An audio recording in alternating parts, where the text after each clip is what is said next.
वो हमें मुसीबतों में, कष्टों में छोड़ के भागते नहीं है। सच्चे मित्र जो होते हैं वो हमारा साथ देते हैं संकट के समय ना। जब हम परेशान होते हैं तो हमारी परेशानियों को दूर करते हैं। इसी को हम मित्रता कहते हैं। ठीक है। और जो कुमित्र होते हैं, कुमित्र माने बुरे मित्र होते हैं, जो केवल आपके पास धन संपत्ति पैसा होता है, आपके दोस्त बन जाते हैं। और जब आप पे परेशानी आती है, मुसीबत आती है, तो वो आपका साथ छोड़ के भाग जाते हैं। ऐसे मित्र कुमित्र होते हैं। और मुसीबतों के समय मित्रों की पहचान होती है। ठीक है। मुसीबतों के समय ही मित्रों की पहचान होती है ना। एक लाइन है, कहा गया है, मित्रता बड़ा अनमोल रतन है, बांट नहीं सकता है धन। ठीक है। मित्रता बहुत अनमोल होती है, उसको कोई बांट नहीं सकता है। तो मित्रता सच्ची होनी चाहिए ना। अगर सच्ची मित्रता है तो ही सही है, नहीं तो वह मित्रता अगर बुरी है तो कैसी होगी। वह आपके पैर में बंधे चक्की की तरह होगी, जो आपको दिन प्रतिदिन गड्ढे में गिराती जाएगी। ठीक है। आराध्या, सुनाई दे रहा है आवाज? चलिए, ओके, 17 लोग आ गए हैं। Very good. आप लोग लगता है मेहनत से पढ़ रहे हैं, तो अच्छी बात है। ठीक है, मेहनत से ही पढ़ना चाहिए ना। बिना मेहनत, बिना कोशिश के कोई भी कार्य आप कर नहीं सकते हैं। चाहे वो लिखाई पढ़ाई हो, चाहे कोई भी काम हो, सब में मेहनत की जरूरत होती है। बिना मेहनत हम कुछ भी नहीं कर सकते हैं। ठीक है। चलिए हम लोग पाठ की तरफ चलते हैं। बच्चे आ गए हैं 18, 17 बच्चे आ गए हैं। Okay, very good. तो हम लोग देखते हैं पाठ। और ये देखिए, पाठ है मित्रता। मित्रता पाठ है। और इसको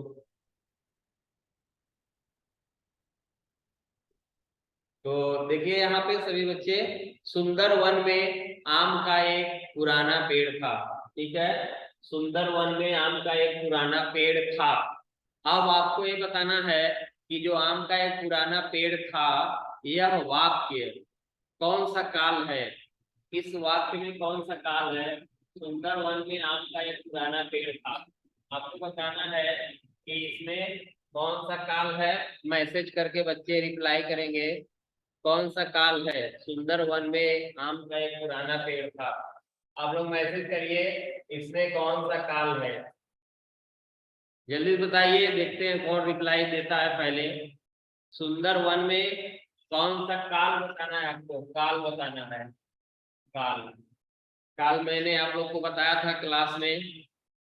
चलिए बताइए, सुंदर वन में आम का एक पुराना पेड़ था, ये कौन सा काल है। कौन सा काल है। आपको काल बताना है। काल जानते हैं ना, भूतकाल, वर्तमान काल, भविष्य काल। ये बताइए, सुंदर वन में आम का एक पुराना पेड़ था, ये कौन सा काल का है। अभी किसी का रिप्लाई नहीं आया मेरे पास। अभी काल बताना है आपको। नंदिनी, कौन सा काल है। हाँ, एक बच्चे का आ गया, अवंतिका। अवंतिका का उत्तर आ गया है। चलिए भाई, अभी उत्तर आया है कृष्ण का। कृष्ण का भी उत्तर आ गया है। और कुछ बच्चों का नाम नहीं आ रहा है। ईशिका सिंह का भी आंसर सही आया है। चलिए फटाफट रिप्लाई कर रहे हैं आप लोग, तो बहुत अच्छा। जिन बच्चों ने बता दिया भूतकाल, कौन सा काल है।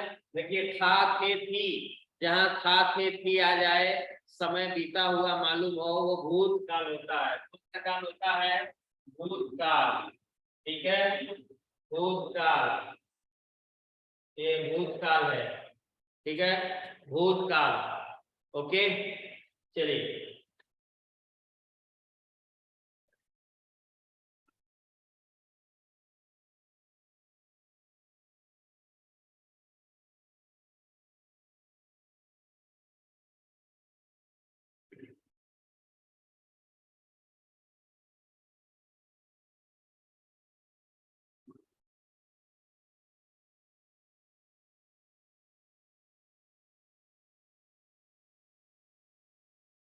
ठीक है।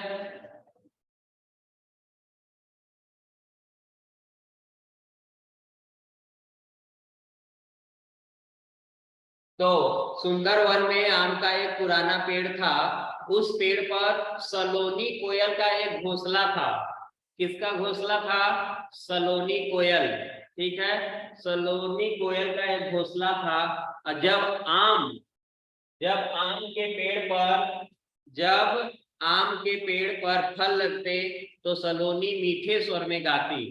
सभी बच्चे अपने बुक में देखेंगे, पुस्तक आप खोल के सामने रख लीजिए और पुस्तक में देखिए। जो मैं प्रश्न पूछूंगा, क्वेश्चन जो मैं पूछूंगा उसका आप रिप्लाई देते जाइएगा। ठीक है। तो सलोनी मीठे स्वर में गाती, आमों की सुगंध और सलोनी के गीतों से, ठीक है, सलोनी के गीतों से दूर दूर से पक्षी खींचे चले आते थे। सभी पक्षियों के साथ सलोनी की मित्रता थी ना, सभी पक्षियों के साथ सलोनी की मित्रता थी। आम के पेड़ के आसपास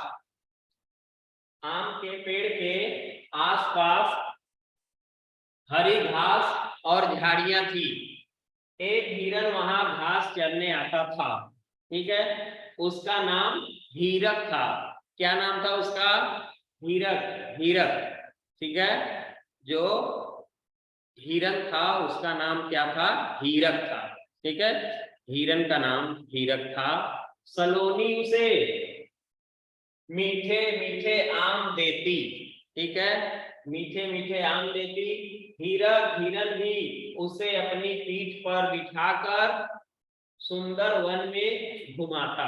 देखिए, बहुत दोस्ती है, बहुत प्रेम है ना। आप लोग की भी दोस्ती होगी। तो सलोनी हीरक क्या करता है? हिरन भी उसे अपनी पीठ पर बिठाकर सुंदर वन में घुमाता था। ठीक है। एक बूढ़ी लोमड़ी, ठीक है, अब भाई मित्रता जब बहुत बढ़ जाती है ना, तो मित्रता को तोड़ने वाले भी कुछ आ जाते हैं ना। तोड़ने वाले कौन होते हैं? शत्रु होते हैं, हमारे दुश्मन। क्यों जी? दुश्मन। दुश्मन जानते हो ना आर्यन, आयांश? तो देखिए यहाँ पर एक खलनायक की एंट्री होती है। कौन है खलनायक? एक बूढ़ी लोमड़ी भी वहां आती थी। एक दिन लोमड़ी ने घास चरते हुए हिरन को देखा। हिरन को देखते ही उसके, ठीक है, हिरन को देखते ही क्या हुआ? उसके मुंह में पानी आ गया। जब हिरन को उसने देखा तो उसके मुंह में पानी आ गया। मुंह में पानी आना माने लालच ना, लालच आ जाना। ये थोड़ा कि कोई मुंह में पानी आ गया, एक आध लोटा पानी थोड़ा आएगा ना, एक बाल्टी पानी मुंह में डाल लोगे क्या? ऐसा नहीं है। अब ये मुहावरा है कि मुंह में पानी आना मतलब लालच आना। जैसे रसगुल्ले को देखकर मेरे मुंह में पानी आ गया। आप लोग के मुंह में आया? नहीं आया। आराध्या के तो मुंह में आ ही नहीं रहा है पानी। आराध्या लगता है खाना वाना नहीं खाए घर जाके। खाना वाना आप लोग अच्छा से खा के ना तब बैठा करिए। चलिए, तो मुंह में पानी आ गया। हाँ, नहीं आया चिराग? चलिए भाई, अब रसगुल्ला सामने आए तब तो मम्मी से कह देना, मम्मी मेरे सामने रसगुल्ला रखो, देखे मेरे मुंह में पानी आता है। ठीक है, तब आएगा। चलिए, समझ गई सलोनी, समझ गई कि कुछ गड़बड़ है। जब वहां बूढ़ी लोमड़ी आती है तो सलोनी समझ जाती है कि दाल में कुछ काला है, यानी कुछ गड़बड़ जरूर जरूर है। उसने हीरक को लोमड़ी से सतर्क, सतर्क माने, सतर्क माने क्या होता है? सावधान। सतर्क माने सावधान।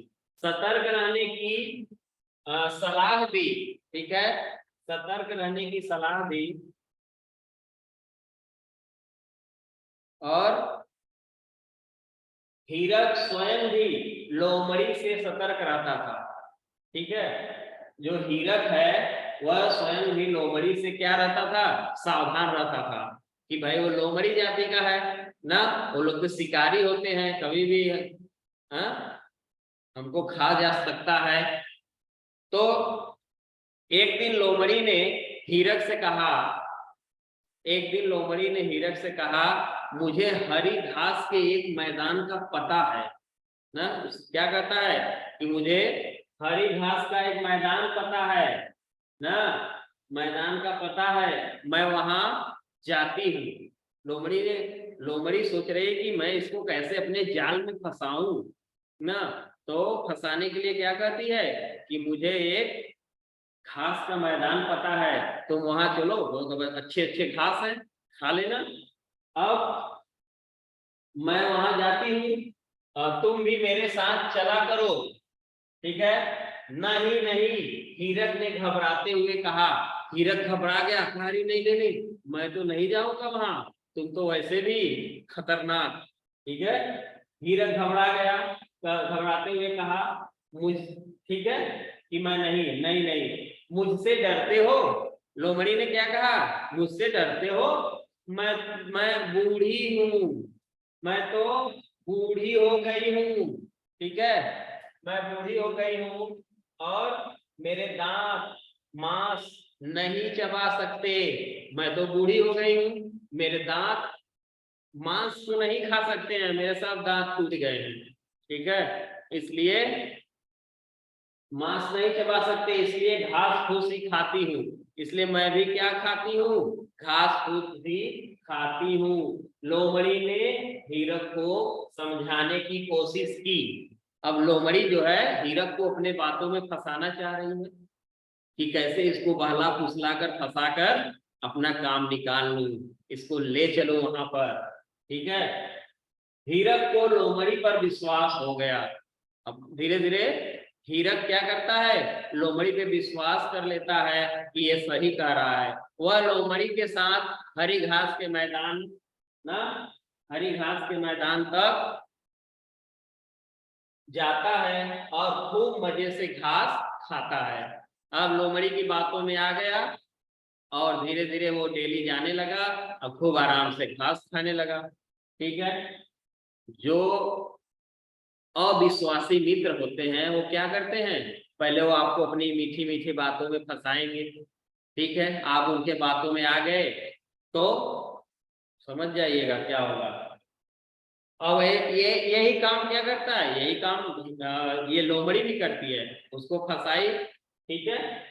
सलोनी ने हीरक और लोमड़ी की मित्रता देखी तो समझ गई। अब सलोनी कोयल जो है वो देखती है कि ओ ये दो लोगों की मित्रता हो गई, ये तो अच्छी बात नहीं है, समझ गई कि हीरक के बुरे दिन आने वाले हैं, ठीक है। जब दो विपरीत लोग, एक नहीं विपरीत जाति के लोग जब पास आ गए हैं, एक साथ रह रहे हैं, तो कोई ना कोई जरूर खराब दिन आने वाले हैं, ठीक है। सलोनी ने हीरक को बहुत समझाया, हीरक की समझ में सलोनी की एक भी बात नहीं आई। क्या कहावत है ना, विनाश काले विपरीत बुद्धि। क्यों आराध्या, नींद आ रही है, नींद आ रही है, गाल पे हाथ रख के बैठी हो, ठीक है। नींद ना, सोना नहीं है भाई, सोना तो फिर पढ़ाई कैसे करेंगे ना, जागते रहो, नींद आएगा तो मुंह धो लेना, उसके बाद तो टाइम आपको मिलेगा, ठीक है। चलिए आगे देखते हैं। अब एक दिन सुंदर वन में शिकारी आए। शिकारी जाल बिछाकर पशुओं को पकड़ते थे। शिकारियों ने घास के मैदान में जाल बिछा दिया। लोमड़ी ने उन्हें जाल बिछाते देख लिया, ठीक है। उसने सोचा यदि हीरक इस जाल में फंस गया तो उसे उसका मांस खाने को मिल जाएगा, ठीक है। एवरीवन ठीक है, आई एम वेरी गुड। लोमड़ी हीरक को जाल में फंसाने की योजना बनाने लगी, ठीक है। एक दिन शिकारी आए और जंगल में जाल बिछा रहे थे, तो लोमड़ी ने क्या सोचा कि अगर इस हरे घास पर भी शिकारी अपना जाल बिछा